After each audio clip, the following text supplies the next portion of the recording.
Hola a todos, soy Sara Díaz Naranjo, urólogo, y precisamente eso es lo que vamos a tratar hoy, la urología.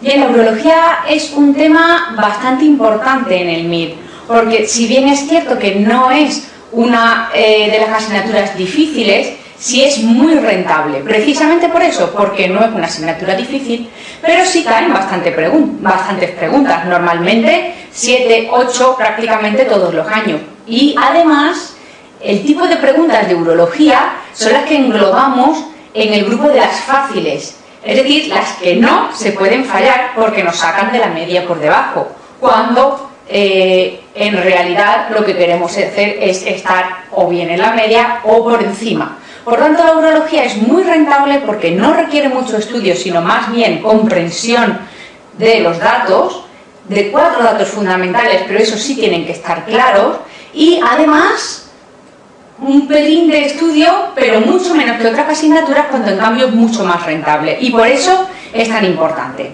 Esta clase la basamos en preguntas reales de MIR, que es mucho más rentable, porque son preguntas reales a las que os vais a enfrentar el día de mañana. Eso no quiere decir que no sean importantes que el resto de preguntas, todo lo contrario, porque como ya sabéis, que os ha dicho todo el mundo, las preguntas son lo más importante en la preparación para el MIR. Cualquier tipo de pregunta, tanto los test que se utilizan en clase de primera, de segunda, de tercera vuelta, como los simulacros, fundamental incidir en ese tema. ¿De acuerdo? Bueno, sin más, empezamos con la urología.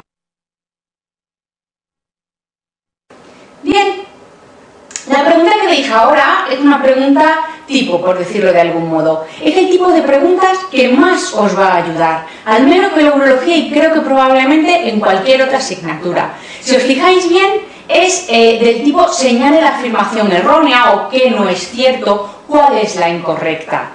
Esas preguntas son muy importantes. ¿Por qué? Porque si bien es cierto que hay una falsa, evidentemente, pero las otras 4 son datos muy importantes para el estudio. Además, ya sabéis que la gente que pone las preguntas para el MIR muchas veces es un poco vaguilla, entre comillas, y por lo tanto no descartéis que cualquiera de estos datos que hoy vemos aquí como verdaderos se convierta en respuesta de otro tipo de pregunta a lo largo de los años. Ya sabéis que hay preguntas que se repiten exactamente iguales y en cambio hay otras preguntas que se modifican cogiendo como base una pregunta previa. Pues bien, eso es muy frecuente en este tipo de preguntas, en aquellas que te preguntan por la falsa. En este caso, en esta que veis aquí, es muy importante porque la bacteriuria durante el embarazo, sabéis que es un estado fundamental dentro de la urología. La bacteriuria asintomática es un tema delicado y precisamente en las mujeres embarazadas, que es uno de los grupos en los que hay que tratarla. Como veis aquí, nos indica que la prevalencia de bacteriuria durante el embarazo se sitúa entre el 4 y el 6%. Eso me puede parecer o no verdad, pero lo es, aunque no siempre es necesario saberse todas las prevalencias al pie de la letra, pero suena posible, ¿verdad? Bien. Fijaros, aproximadamente un 30% de las mujeres embarazadas con bacteriuria desarrollan una pielonefritis aguda. Y he ahí la gravedad del proceso de la bacteriuria sintomática en mujeres embarazadas y la justificación de que sí haya que tratar en este tipo de pacientes. Fijaros, durante el embarazo se producen 2 hechos fundamentales para facilitar el ascenso de los gérmenes por el tracto urinario. El primero de ellos, todos lo conocéis, es el aumento de la progesterona. Ese aumento de la progesterona hace que se relaje la musculatura lisa. Esa relajación de la musculatura lisa, evidentemente, también afecta al uréter. Y eso hace que se relaje la musculatura ureteral y se produzca, conforme más avanza la gestación, más se produce, una ureterohidronefrosis fisiológica. Que efectivamente es fisiológica, pero que, claro, también incrementa el riesgo de pielonefritis. Además, a esto se asocia que el propio feto incrementa la presión intraabdominal, y eso deforma en cierta medida la vejiga, de manera que se pierde gran parte del mecanismo antirreflujo natural con el que cuentan los meatos urinarios. Y por lo tanto, también se produce un cierto reflujo que colabora a esa ureterohidronefrosis fisiológica, pero que evidentemente también colabora al incremento tan exagerado del riesgo de pielonefritis durante el embarazo, inclusive si no tenemos una infección activa, sino simplemente una bacteriuria asintomática. Y por eso se trata. Ya sabéis que estas pielonefritis durante el embarazo, como cualquier infección, son graves, pueden poner en peligro la vida de la madre, pero también la del feto y asociarse a mortalidad perinatal y prematuridad. Y por último, la fosfomicina, efectivamente, es un antimicrobiano seguro durante la gestación. Fijaros en la respuesta número 4, porque de repente nos habla de mujeres con síntomas. Y nos dice, el urocultivo debe ser superior a 10 unidades formadoras de colonia. No es así, eso lo sabemos, que es un dato erróneo. Pero es que además, si os fijáis, es una respuesta que no está en el contexto de la pregunta, sino que estamos preguntando sobre la bacteriuria asintomática durante el embarazo. De repente hablan de tratamiento en mujeres con síntomas. ¿Embarazadas? ¿No embarazadas? ¿Ahora son sintomáticas?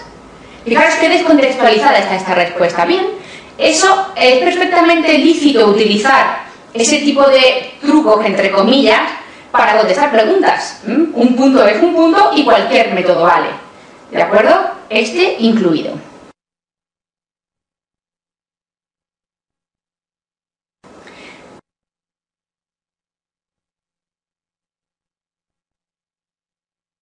Bien, continuamos con otra que veis aquí. Esta pregunta es bastante delicada. ¿Por qué?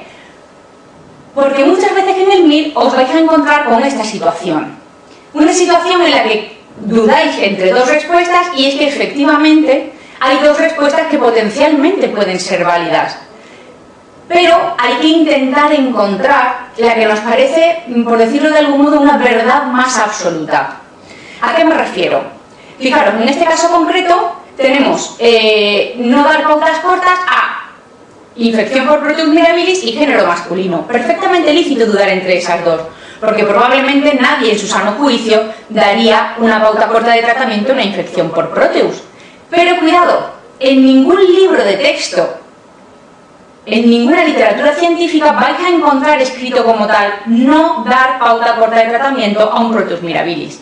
Y en cambio, en todas partes, sí vais a encontrar no dar pauta corta de tratamiento a varones. ¿Por qué? Siempre hay que considerar en varones las infecciones como complicadas. Y fijaros que insisto en considerar, no que sean complicadas. Si lo pensamos detenidamente, los gérmenes son los mismos y por lo tanto el perfil de resistencia es exactamente el mismo.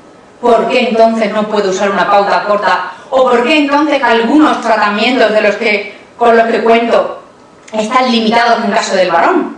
Muy sencillo, porque el varón tiene una uretra muy larga y sinuosa.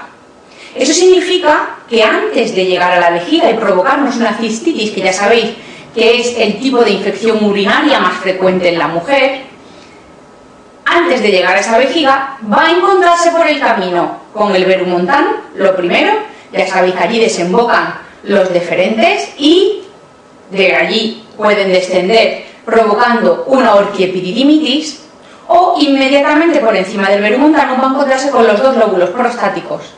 ¿Eso qué quiere decir? Que ante la presencia de una infección urinaria en un varón, siempre hay que presuponer que ese varón asocia una infección o una afectación parenquimatosa por esa infección. Esto hace que no podamos dar pautas cortas que, como sabéis, lo único que consiguen es esterilizar el urotelio, pero no consiguen alcanzar concentraciones mínimas inhibitorias suficientes en los parénquimas.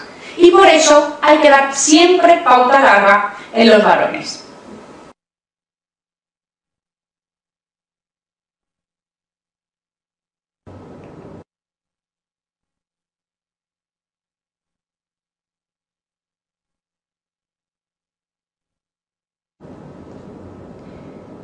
Aquí veis otra pregunta, esta sí muy sencilla, ya sabéis que las infecciones del tracto urinario pueden ser potencialmente muy graves y provocar alteraciones como sepsis, abscesos perirrenales, necrosis papilar y litiasis renal.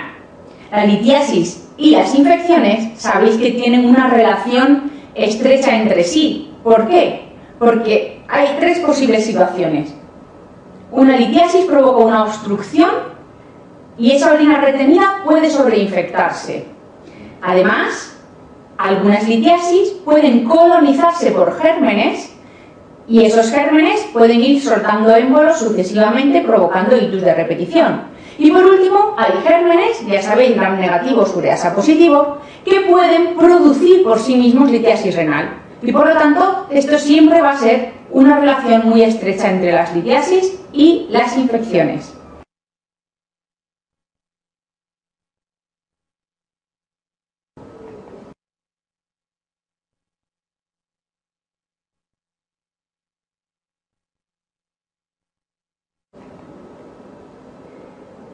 Otra pregunta delicada. Ya veis que elegimos las más fáciles para explicar. Bien, fijaros, este paciente nos presenta varias dudas. La primera de ellas es que yo tengo que decidir cuál es el cuadro clínico que creo que tiene este paciente. Algunos dudaréis entre una pielonefritis y un cólico nefrítico sobreinfectado. Bien, de nuevo una duda perfectamente lícita, pero es que yo tengo que decidir, porque como sabéis, el tratamiento es distinto. Y equivocarme con este tipo de pacientes significa que la sepsis que puede presentar puede provocar su fallecimiento. Es decir, que estamos hablando de una situación muy grave en la que si yo erro con el tratamiento que voy a dar, puedo cometer un error fatal. Bien, fijaros bien, en teoría yo no puedo distinguir clínicamente una pielonefritis aguda de un cólico nefrítico complicado. El dolor puede ser igual, no siempre lo es, pero puede serlo. La presentación puede ser idéntica. La analítica, es decir, afectación de las cifras de función renal, puede ser exactamente igual. Por lo tanto, la fiebre, el dolor, la puñopercusión, dolor en la región lumbar, todo eso puede ser indistinguible entre uno y otro cuadro y en cambio mi tratamiento sí va a ser diferente. En este caso concreto, ¿cómo lo diferencio? Porque hay un dato fundamental y muy sencillo. Fijaros, un paciente varón. ¿Quién tiene pielonefritis? Normalmente las mujeres, principalmente mujeres jóvenes. Un varón previamente sano no tiene por qué tener una pielonefritis. Y de hecho, siempre hay que considerar que presenta ese varón una patología obstructiva hasta que no se demuestre lo contrario. ¿Cómo voy a demostrar eso? En primer lugar, lo primero que yo haré será siempre una radiografía simple de abdomen, pero no nos lo ofrece como exploración a realizar en este caso en primer lugar. De entre las que hay ahí, haríamos una ecografía. En cuanto a los niños con reflujo vesicoureteral, que es a lo que se refiere esta pregunta, siempre hay que mantener la quimioprofilaxis antibiótica. Cada vez se está tendiendo más a eliminar esta quimioprofilaxis de nuestro panorama de tratamientos y simplemente ir tratando. Ya sabéis que, por ejemplo, la bacteriuria asintomática hasta hace bien poco, el año pasado aproximadamente, se trataba en todos aquellos niños menores de 5 años. Eso ya no es así. Es decir, que cada vez intentamos ir eliminando pautas de quimioprofilaxis, pero si alguien debe mantenerla son niños con reflujo vesicoureteral. Fijaros que es una orina que desciende a la vejiga y cuando aumenta la presión en la misma vuelve de nuevo a los riñones. Esto incrementa muchísimo el riesgo de infecciones, y hablamos de unos riñones aún inmaduros y en crecimiento. Por lo tanto, hay que tener muy en cuenta la protección de esos riñones y nunca debemos intentar que nunca sufran infecciones que hayamos podido prevenir previamente.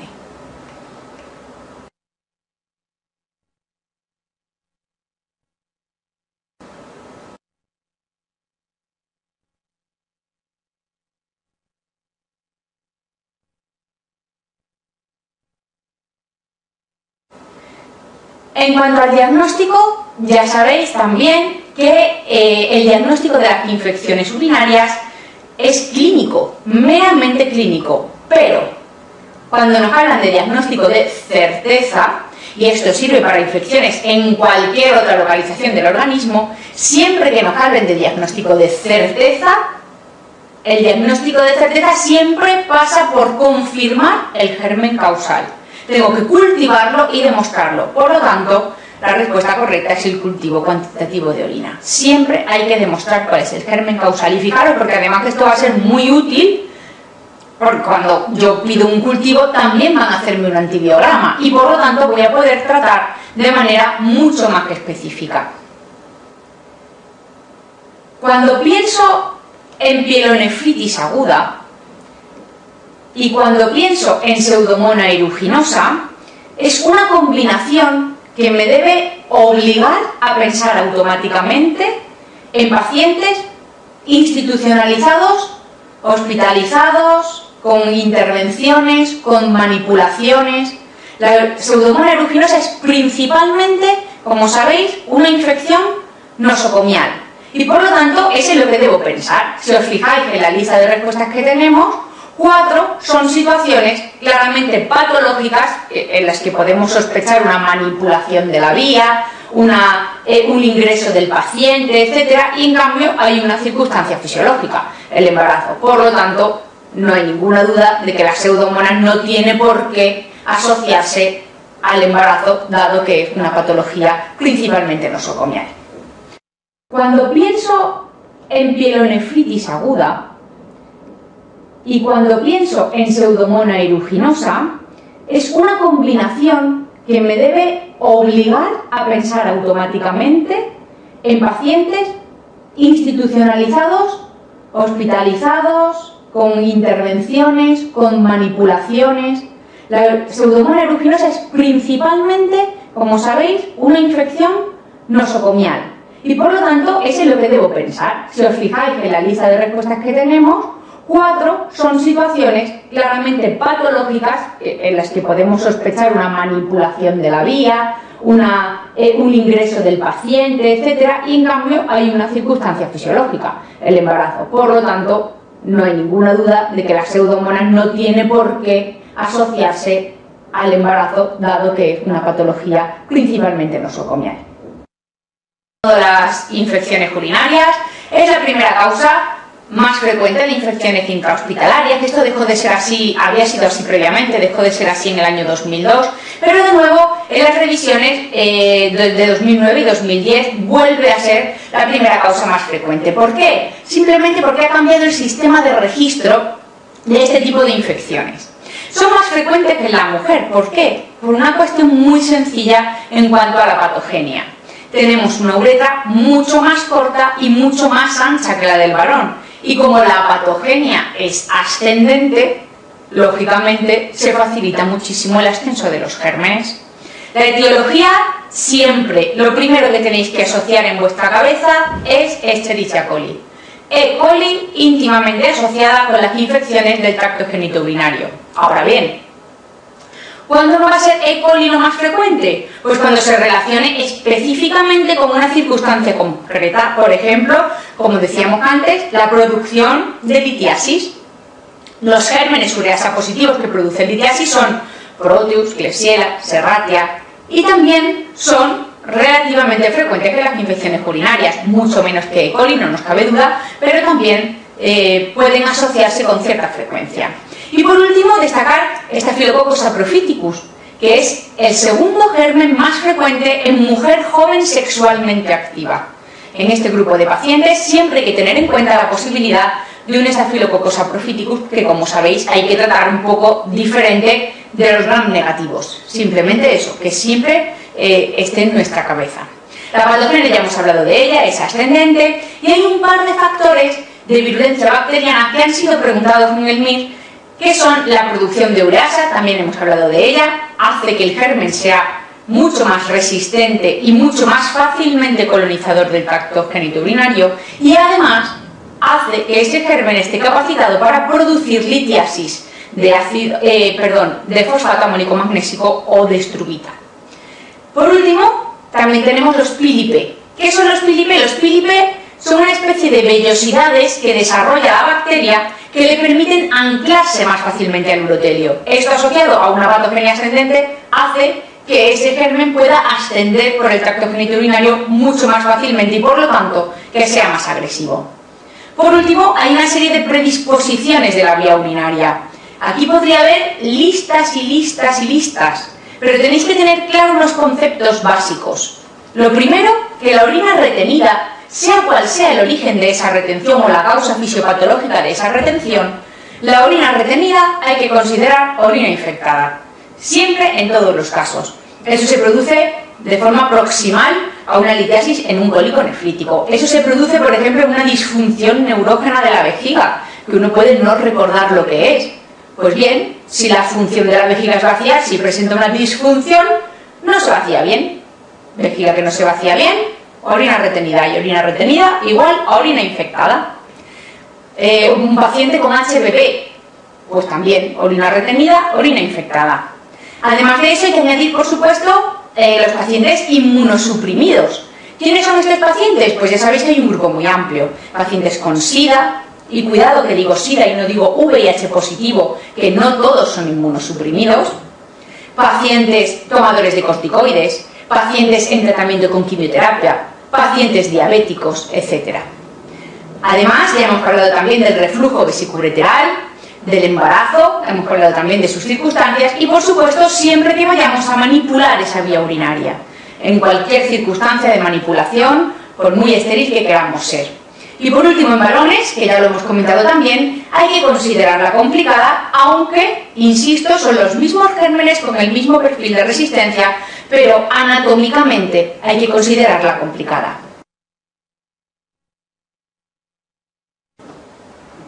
Bueno, continuamos con la clínica. En cuanto a la cistitis, afectación de la infección por la vejiga, todos conocemos la clínica. Vulgarmente, me duele, me pica, me escuece, disuria, polaquiuria y tenesmo, que son la clínica o lo que se llama síndrome miccional. Bien, además esto puede asociar hematuria, ya sabéis que la cistitis hemorrágica es la causa más frecuente de hematuria en la mujer. Y cuidado, porque esta hematuria, la presencia de esta hematuria, no implica en absoluto una mayor gravedad de la infección. Simplemente es un dato más para añadir al síndrome miccional, pero no implica una mayor gravedad de la misma. Y por tanto el tratamiento será idéntico y normalmente la evolución es idéntica. ¿De acuerdo? En cuanto a la pielonefritis aguda, ya hablamos de otra historia. La pielonefritis aguda, como hemos dicho, es una infección grave que afecta parénquima renal. Y esa afectación del parénquima renal, ya hemos dicho también, llega a poner en peligro la vida del paciente con serias posibilidades de sepsis. Y esto, evidentemente, es un cuadro clínico mucho más grave que el anterior. En una cistitis, las pacientes casi siempre, suelen estar molestas. Podríamos decir que es una paciente molesta. La paciente con pielonefritis es una paciente malita, francamente malita. Y esto hay que tenerlo muy en cuenta. ¿Qué nos vamos a encontrar?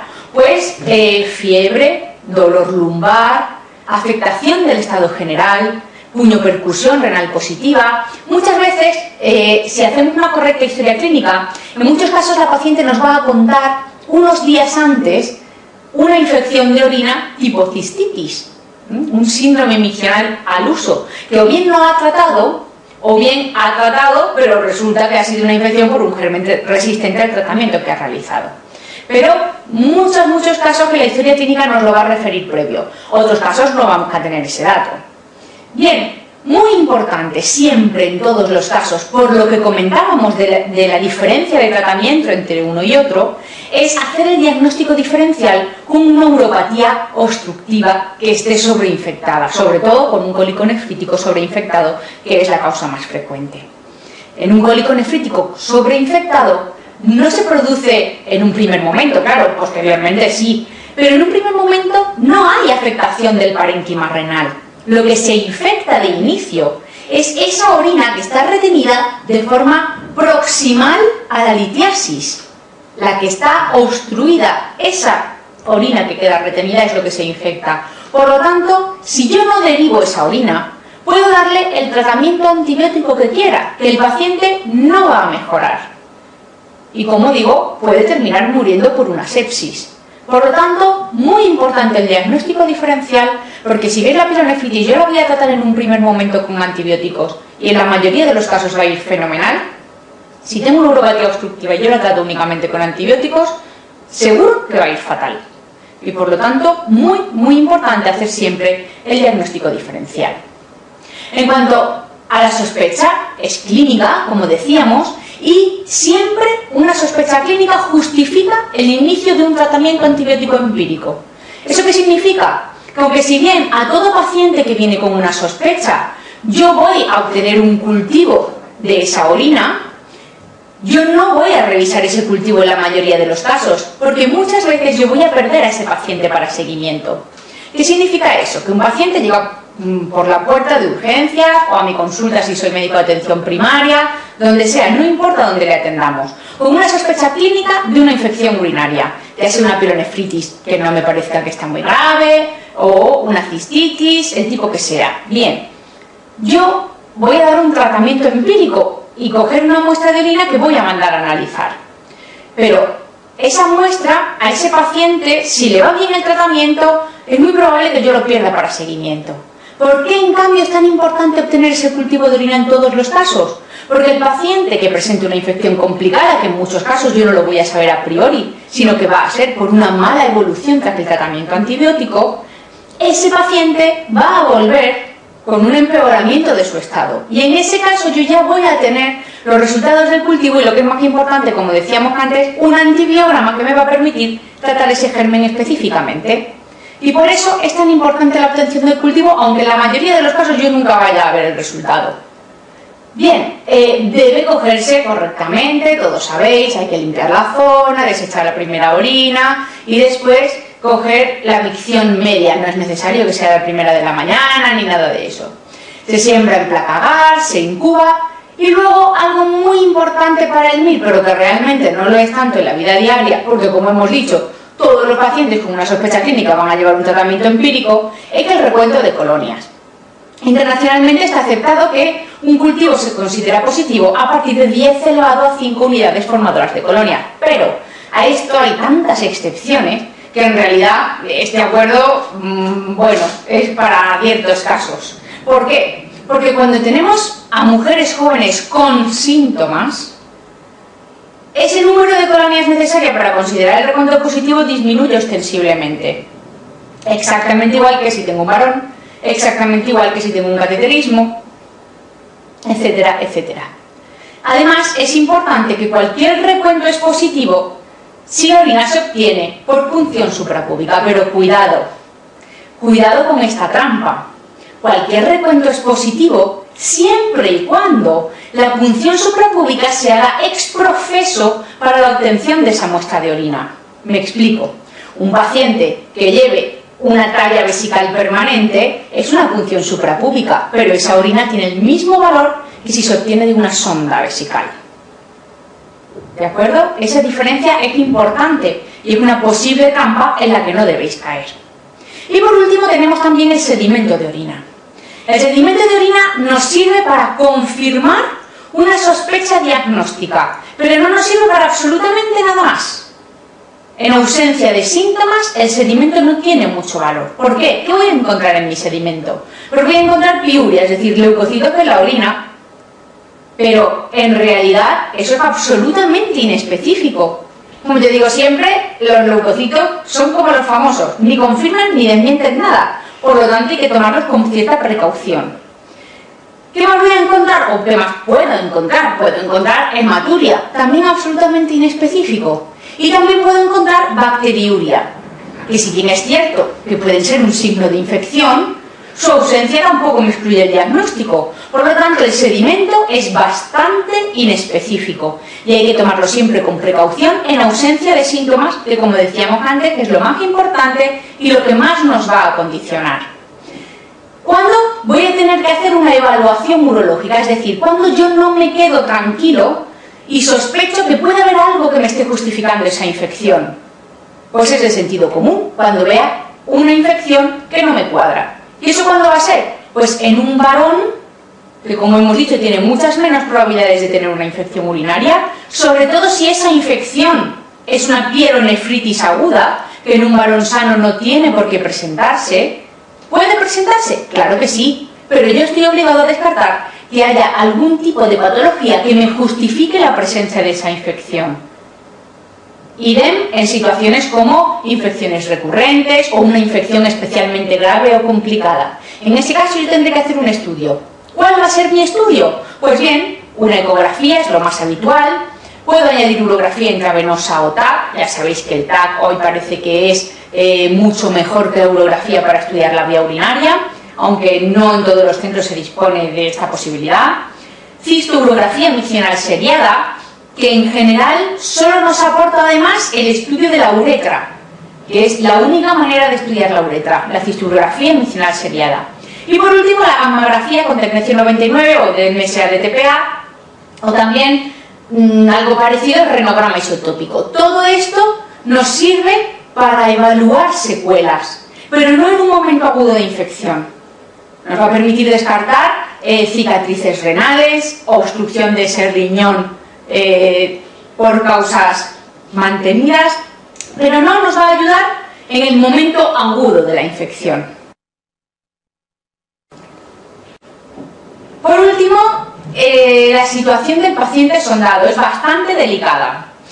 Fijaros, hoy las guías clínicas están cambiando. Los gérmenes son los mismos, pero hay que tener en cuenta que también son pacientes que tienen una especial manipulación y por lo tanto pueden tener con más frecuencia que la población habitual gérmenes que se encuentran menos en esta población normal, como por ejemplo otros gram negativos o incluso pseudomonas. Además, suelen ser más resistentes que lo que encontramos en la población general. ¿Qué hacer en un paciente sondado con una infección de orina? Bien, las guías clínicas que están permanentemente cambiando en este aspecto y las últimas lo que nos dicen es que un paciente sondado con una infección sintomática, tengo dos opciones. La primera, tratar la infección y no hacer nada más. La segunda, tratar la infección y además cambiar la sonda en ese mismo momento. Y cuidado, porque este cambio de sonda puede ser asociando o no una profilaxis antibiótica. Lógicamente, en un caso de una infección sintomática, yo la estoy tratando y eso lo puedo considerar que me cubre ampliamente y no necesitaré hacer una profilaxis extra en ningún caso. ¿Pero qué pasa con la bacteriuria asintomática en el paciente sondado? Pues que no hay que tratar en ningún caso. ¿Por qué? Porque los sistemas urinarios, porque esa sonda, por muy cuidada que esté, por muy cerrado y estéril que sea nuestro sistema colector, a partir del cuarto día podemos considerar que la práctica totalidad están colonizadas por bacterias. ¿Qué quiere decir? Que cualquier cultivo que yo haga a partir del cuarto día de esa orina me va a salir positivo. Entonces os preguntaréis, entonces ¿por qué se hace a pacientes asintomáticos sondados cultivos de orina? Pues no lo sé. Así que cuando tengáis oportunidad no lo hagáis. Porque ¿qué pasa con eso? Que lo que hacemos reiteradamente es seleccionar gérmenes resistentes y al final el paciente se pone malo, claro, porque hemos seleccionado el más resistente. ¿Qué hay que hacer si, a pesar de que no se debe hacer, nos encontramos con esa bacteriuria asintomática en un paciente sondado? Bien, pues de nuevo tenemos dos opciones según las guías clínicas. Uno, cambiar la sonda. Dos, no hacer nada de nada. En teoría la guía clínica dice que no hay que hacer nada de nada, pero como en muchos sitios se sigue cambiando la sonda, nos lo dejan como ventana abierta. Ese cambio de sonda puede ser con o sin profilaxis antibiótica. Y cuidado, porque una profilaxis antibiótica no es lo mismo que un tratamiento antibiótico. Una profilaxis antibiótica es únicamente entre 24 y 72 horas pericambio de sonda. Nada más. Y no se puede hacer sinónimo de tratamiento, que es algo que confundís con una cierta frecuencia. Y no se puede hacer sinónimo esos dos conceptos que no lo son en absoluto. Bien, ¿cómo se prefiere? La indicación hoy en día, en teoría, es, insisto, primero no hacer nada. Segundo, si se cambia la sonda, sin profilaxis. Pero las guías clínicas, como en muchos sitios y en España en la mayoría, se sigue haciendo una profilaxis antibiótica para el cambio de sonda, la guía clínica deja esa puerta abierta y puede hacerse. Es decir, resumiendo, paciente sondado con infección sintomática, tratamiento. Más, menos, cambio de sonda. Paciente con bacteriuria asintomática, no hacer nada. Más, menos, cambio de sonda, que a su vez más, menos, con profilaxis antibiótica. ¿Cómo vamos a tratar esta bacteriuria asintomática? O mejor dicho, ¿cuándo sí la vamos a tratar? Pues la vamos a tratar únicamente en 4 grupos. Primero, en inmunosuprimidos. Segundo, en mujeres embarazadas. Tercero, en profilaxis previa a cirugía urológica. Y por último, aunque cogido con alfileres, en la bacteriuria por Proteus. ¿Por qué digo cogido por alfileres? Porque esto es algo que no vamos a ver en ningún libro, evidentemente. Pero ha sido pregunta de Mir y esta era la respuesta correcta, aunque como decíamos antes, probablemente sea una de aquellas en la que hay que buscar la más correcta o la más falsa, porque tampoco vamos a encontrar en ningún sitio tratar la bacteriuria asintomática por Proteus. Pero, no obstante, ha caído en el Mir y tenemos que tenerlo en cuenta. Fijaros, porque también hasta hace poquito se trataba la bacteriuria asintomática en niños menores de 5 años, pero esto ya no hay que hacerlo. Últimas guías clínicas así nos lo dicen y por lo tanto no hay que hacerlo. Bien, pasamos al tratamiento de la cistitis aguda. ¿Cuándo tengo que tratar una cistitis aguda? Siempre que la sospeche. El tratamiento se hace según la sintomatología y es un tratamiento empírico. Por lo tanto, todo paciente con síntomas va a ser tratado, aunque luego se demuestre que no era una infección, pero desde luego el tratamiento inicial se lo lleva seguro. ¿Con qué voy a tratar una cistitis? Pues depende del grupo de población ante el que yo me encuentre.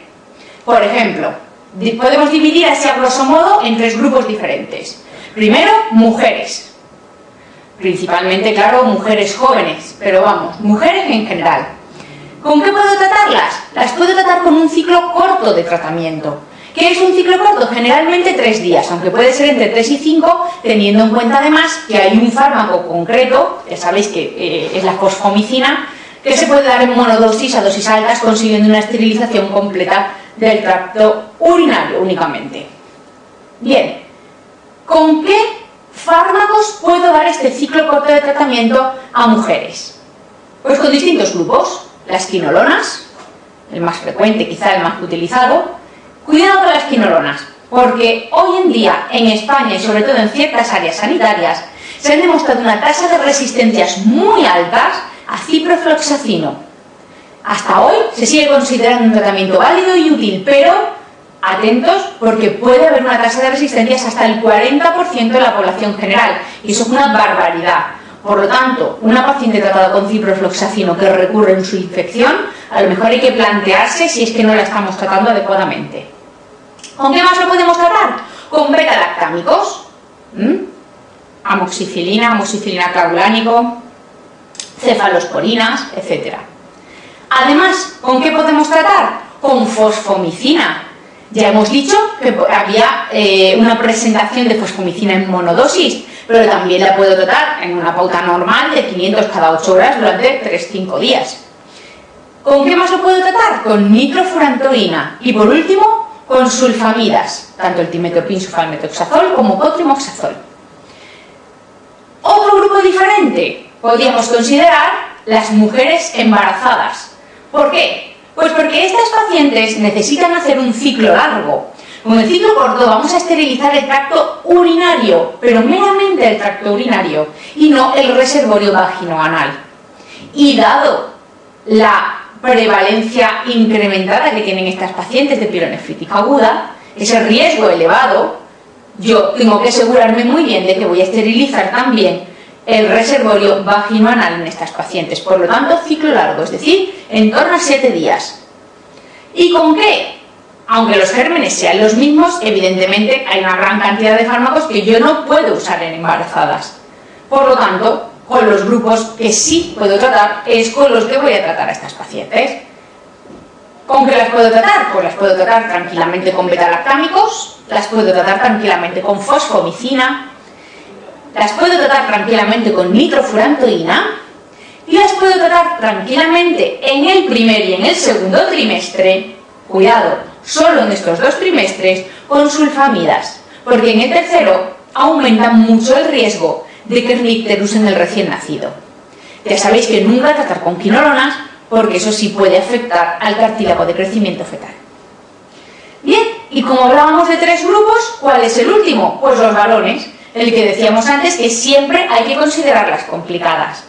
¿Con qué voy a tratar una infección en un varón? Pues fijaros, hemos dicho antes que mismos gérmenes causales, mismo perfil de resistencia, pero un problema añadido. Siempre tengo que considerar afectación parenquimatosa y tengo que dar un fármaco que tenga la perfusión suficiente en tejido parenquimatoso para alcanzar la concentración mínima inhibitoria requerida en ese parénquima. Es decir, que muchos fármacos van a estar limitados por esa capacidad de llegar al tejido afecto. Principalmente voy a quedarme con el tratamiento únicamente con quinolonas y con betalactámicos. En muchos casos, si es muy leve, podré tratar con alguna sulfamida, pero en general, a priori y en primera instancia, siempre quinolonas, betalactámicos. El resto no vamos a conseguir concentraciones suficientes. Y en el caso de la pielonefritis, que aunque hemos dicho que son mujeres jóvenes, pero tienen afectación parenquimatosa, por lo tanto estoy en la misma situación que la del varón.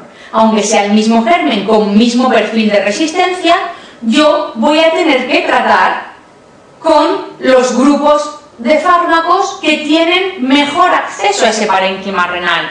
Y esos son, sin duda ninguna, de nuevo las quinolonas y de nuevo los betalactámicos. Cuidado, porque un aminoglucósido, que muchas veces os suena como tratamiento para la pielonefritis o para infecciones complicadas, a priori, a no ser que tenga un antibiograma muy específico, a priori no es un buen tratamiento de entrada para una pielonefritis. Ahora bien, es verdad que en un primer momento, cuando esa paciente llega a urgencias y encontramos que tiene una afectación grave del estado general o una leucocitosis muy marcada, es decir, que sospechamos una infección grave, podemos asociar ese aminoglucósido al betalactámico o a la quinolona.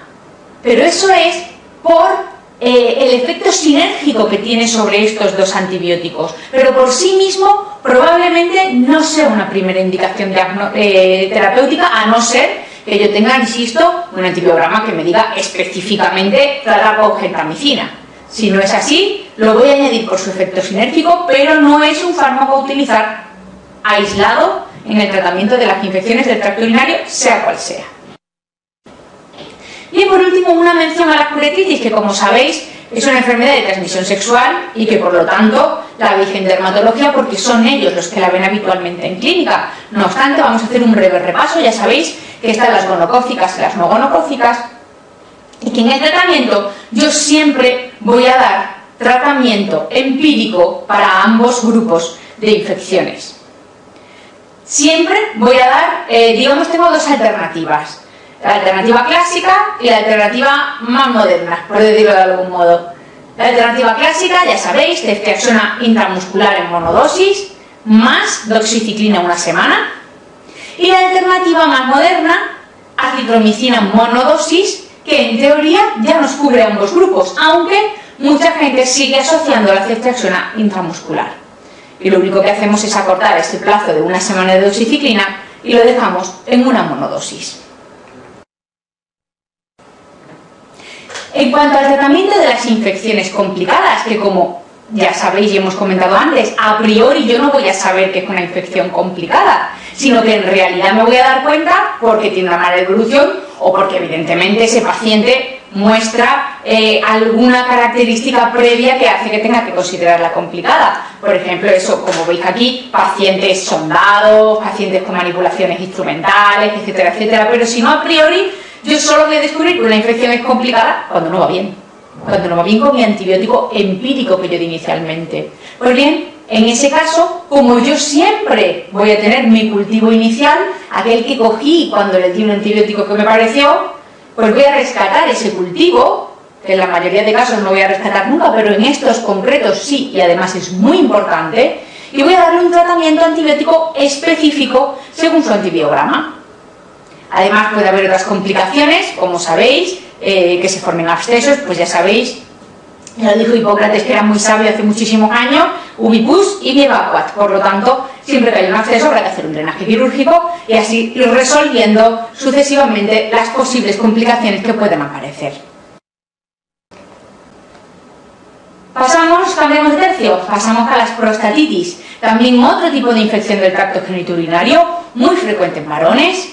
Evidentemente solo la pueden tener en varones, pero más frecuente en la clínica habitual de lo que podríamos pensar a priori. Y aquí también el microorganismo más frecuente es E. coli, que no os confundan con la fisiopatogenia, con la patología, con lo que queráis. Siempre el germen causal más frecuente de cualquier infección del tracto genitourinario es E. coli, y siempre hay que tenerlo muy en cuenta cuando nosotros tomamos una decisión de tratamiento empírico. Bien, fijaros, porque las prostatitis se dividen en 4 grupos principales, que como ahora veremos son 4 grupos teóricos, porque en la realidad no siempre van a ser distinguibles entre sí, y es una subdivisión de 2 grupos principales, las prostatitis bacterianas y las no bacterianas. En las bacterianas tengo incluidas la aguda y la crónica, y en las no bacterianas tengo las abacterianas y la prostatodinia.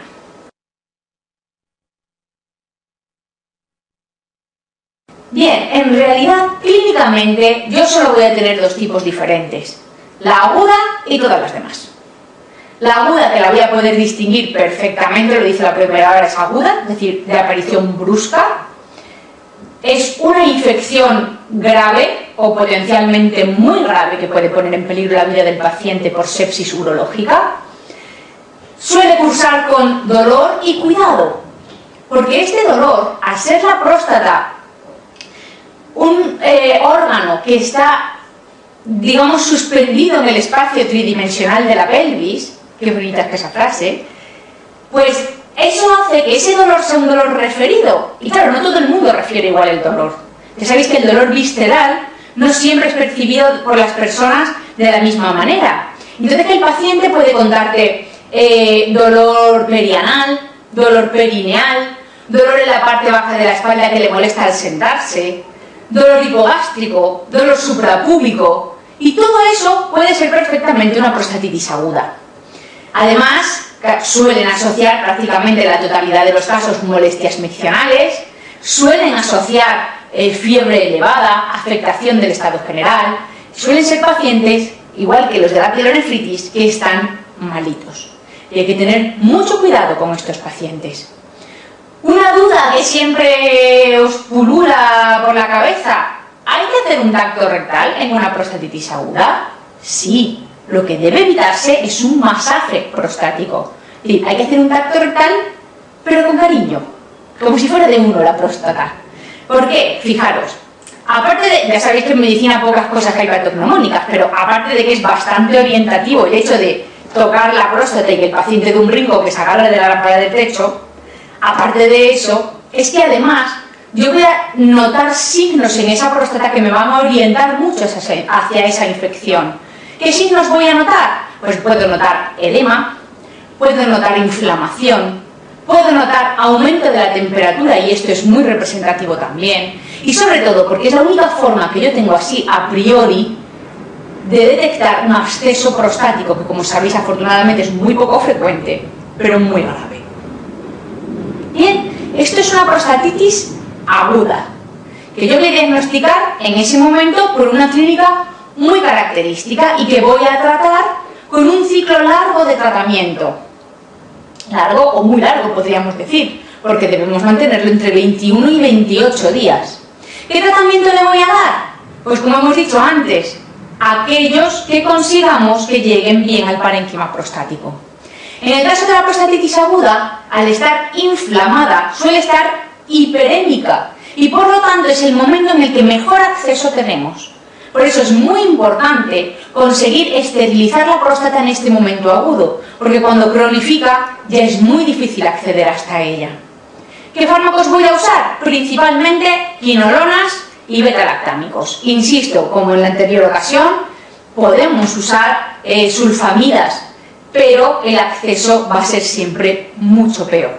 Y las reservamos, bueno, pues para casos muy leves o para una sospecha que no está no es una sospecha muy firme, el paciente se encuentra bien, etc. Pero si no, preferiblemente quinolonas y beta-lactámicos. Y exactamente igual que en la situación anterior de la pielonefritis aguda, yo puedo asociar en primera instancia un aminoglucósido, aunque un aminoglucósido solo no es una buena idea de tratamiento en estos pacientes. Fijaros, hemos dicho que esta aguda, exactamente igual que la crónica, la podemos englobar en las prostatitis bacterianas. Estas prostatitis bacterianas se llaman así porque vamos a obtener cultivos de orina tras masaje prostático positivos. Cultivos positivos. Yo voy a poder demostrar el germen causal. En cambio, clínicamente hemos dicho que se dividían en agudas y todas las demás, es decir, crónicas más todas las no bacterianas que tienen la misma clínica. Es un cuadro mucho más larvado, de unas molestias más constantes y menos intensas, de disuria, de hemospermia puede asociarse, es decir, sangre con la eyaculación, puede asociarse dolor indefinido, dolor hipogástrico, dolor perineal, exactamente igual que la aguda, pero mucho más larvado y mucho menos intenso. La prostatitis crónica es la causa más habitual de infección del tracto urinario en el varón. Como hemos dicho antes, yo voy a demostrar el germen causal con cultivos positivos, si bien la clínica es mucho más larvada. En muchos casos también en la historia clínica, si yo lo hago correctamente, voy a poder demostrar un episodio de prostatitis aguda previo. Es muy importante esto porque en términos vulgares podemos decir que la próstata es un poco el paraíso fiscal de los gérmenes, porque allí llegan con mucha facilidad, se instauran en un ambiente que les es muy propicio y en cambio para nosotros es muy difícil acceder. Es muy difícil acceder cuando ya se ha cronificado esa infección, es decir, cuando no hay una inflamación que hace que tengamos mucha más irrigación en esa zona. Por eso, en la prostatitis crónica hay que tratarla siempre según antibiograma. Ya hemos dicho que demostrábamos el germen en un cultivo, pues bien, según ese antibiograma vamos a tratar y como mínimo vamos a mantener el tratamiento durante 3 meses. Normalmente no suele ser suficiente con un único ciclo de antibiótico cada 3 meses, durante 3 meses, sino que a los 3 meses yo hago un cultivo de control y me suelo encontrar otro germen diferente. Y muchas veces necesito 2, 3, 4 ciclos distintos de 4 o 5 antibióticos diferentes para conseguir esterilizar por completo la próstata. Bien, con la misma clínica, pero con cultivos negativos, y esto es muy importante, con cultivos negativos, voy a encontrarme otros 2 tipos de prostatitis. La prostatitis no bacteriana, abacteriana, que llamamos, que es la producida por ureaplasma y micoplasma y que yo trataré con 3 meses de doxiciclina. Y por último, la prostatodinia. La prostatodinia en realidad es una clínica similar, pero no se ha demostrado ningún germen causal ni se ha demostrado que ningún antibiótico funcione. Por lo tanto, se presupone una fisiopatología completamente diferente, pero que hasta el día de hoy se desconoce cuál. Ya sabéis cuál es el problema de aquellas patologías en las que se desconoce su fisiopatogenia. Y es que normalmente nuestra actitud terapéutica está muy limitada porque no sabemos muy bien cómo curar este tipo de patologías. Y efectivamente eso no sucede en la prostatodinia. Se han intentado distintas cosas, alfa-bloqueantes, relajantes musculares, la fitoterapia que se utiliza en los primeros pasos iniciales del HPP, etc. Con resultados, pues bueno, dispares. ¿Cómo distingo yo entre una abacteriana y por lo tanto tratamiento con doxiciclina 3 meses de una prostatodinia? Pues a nivel teórico, para el MIR ya hemos dicho que las 2 cultivos negativos, además En la A bacteriana voy a encontrar piuria, es decir, leucocitos positivos en ese masaje prostático, más de 10 leucos por campo, que no voy a encontrar en la prostatodinia, es decir, leucocitos negativos, menos de 10 leucocitos por campo. Eso no es muy útil en la clínica diaria, porque la mayoría de pacientes después de un masaje prostático podemos encontrar leucocitos en orina. Y como ya sabéis que además el hecho de encontrarlos o no es absolutamente inespecífico, en realidad, ¿cómo se diagnostica la prostatodinia? En realidad, insisto, por exclusión, yo le doy 3 meses de doxiciclina, no responde, le diagnostico entonces de prostatodinia, porque analíticamente en la vida real yo no voy a poder demostrar esa prostatodinia. Insisto, para el MIR, un dato que os van a dar siempre, o por lo menos así lo han hecho hasta ahora, y es la presencia de leucocitos o no en orina a la hora de tomar una decisión. Bien, con esto terminamos las infecciones, pero ya sabéis que hay otro tipo de infecciones y otro tipo de cuadros clínicos que pueden semejarse a estas infecciones, como por ejemplo la pregunta que estamos viendo ahora. Ya sabéis que siempre que en el MIR os hablen de piuria con pH ácido y cultivos negativos, es decir, piuria estéril más pH ácido de la orina, nos encontramos ante una tuberculosis genitourinaria y por lo tanto esa es claramente la respuesta correcta. Pensad por un momento, ¿cuál es el pH habitual de la orina? Ácido. ¿Y la presencia de leucocitos con cultivos negativos, es decir, leucocitos que hay en un sedimento de orina sin tener una infección? ¿Es muy específica? No. Por lo tanto, son datos que, como sospecháis, en la vida real no nos van a ser muy útiles para descartar una tuberculosis genitourinaria. Pero siempre que lo preguntan en el MIR, lo preguntan de esta misma manera. Y por lo tanto, es un dato que tenemos que aprovechar. Además de eso, ¿qué más datos nos van a dar? Pues nos van a hablar de la sintomatología que presente el paciente, que va a ser una u otra dependiendo del nivel del tracto genitourinario que esté afectado. Ya sabéis que la tuberculosis, la tuberculosis genitourinaria, que ya sabéis que es el sitio de afectación extrapulmonar más frecuente, y que hasta el 5% de las primoinfecciones ya tienen afectación del tracto genitourinario, pueden afectar a cualquier punto de este tracto. Para que os quedéis con una idea general, una idea que a lo mejor no es muy científica, pero que os va a resultar muy aclaratoria, pensad en que el bacilo de Koch lo que hace es comerse las cavidades. Se las come, las oblitera, las elimina y además puede ir sustituyéndolas por esa especie de requesón que forma el calcium y dando lugar, por ejemplo, en el riñón a los riñones mástic, en los que todo el parénquima ha sido finalmente sustituido por calcium, pus, etc. Bien, fijaros, dependiendo del lugar del tracto genitourinario que esté afecto, como hemos comentado, encontraremos una sintomatología u otra. Si se afecta el riñón, pues tendremos un dolor sordo, permanente o más o menos permanente en flanco, etcétera, etcétera. Si afecta a los uréteres, pues a nivel de imagen hemos dicho que se va comiendo las cavidades, por lo tanto veremos una cavidad carcomida y eso va a ser muy difícil distinguirlo, por ejemplo, de un tumor uroterial, viendo las imágenes.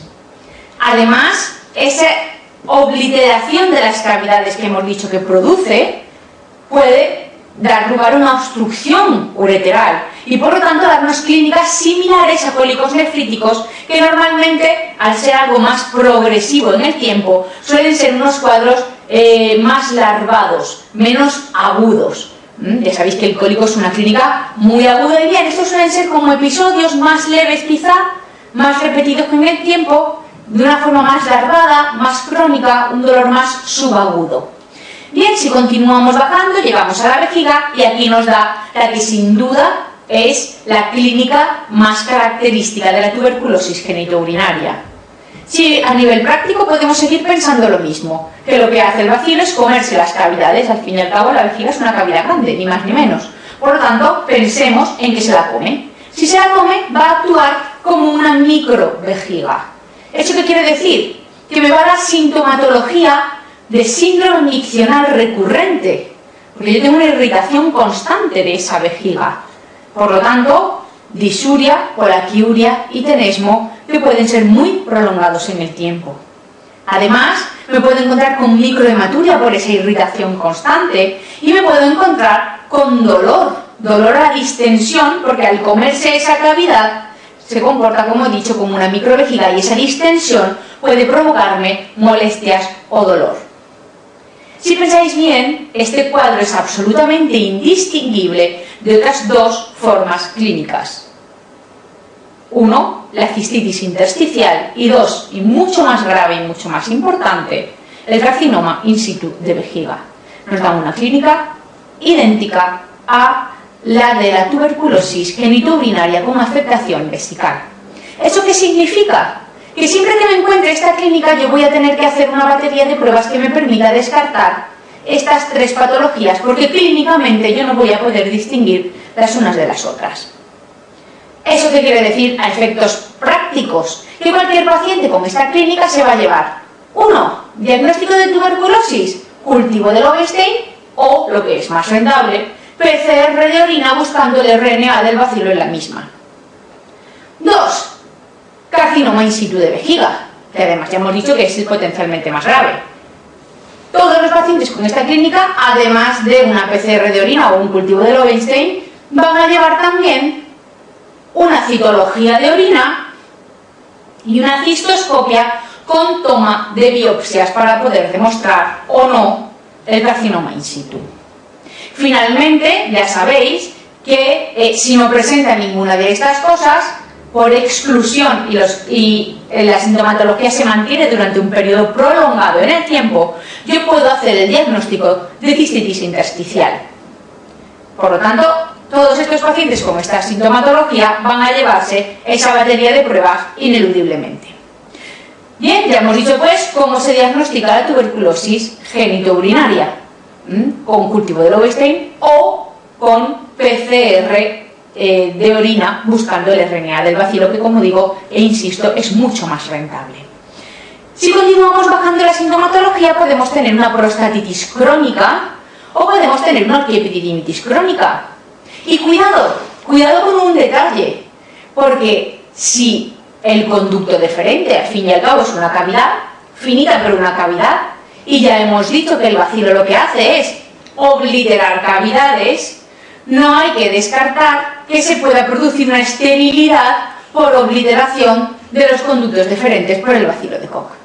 ¿De acuerdo? Así que también pueden provocar esterilidad. ¿Cómo vamos a tratar una tuberculosis genitourinaria? Pues exactamente igual que una pulmonar, con las mismas pautas de tratamiento. De hecho, hoy en día cada vez es menos frecuente, porque no porque no haya tuberculosis, cuidado, ni porque la tuberculosis sea hoy menos frecuente, que no lo es, sino porque las primoinfecciones no pasan tan desapercibidas. Y por lo tanto, como el tratamiento es idéntico, también se trata la tuberculosis genitourinaria que tenga o que potencialmente tenga ese paciente. ¿A quién vemos hoy en día con tuberculosis genitourinaria?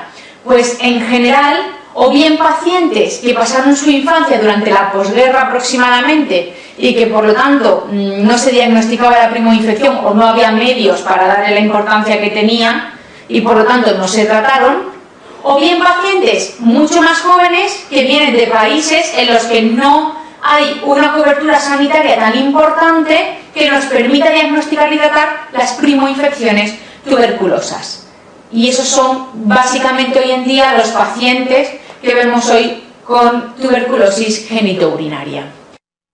Comentábamos la cistitis intersticial, y bien, viene de la mano de este cuadro clínico porque es prácticamente idéntico, ya que se comporta también parecido a una microvejiga.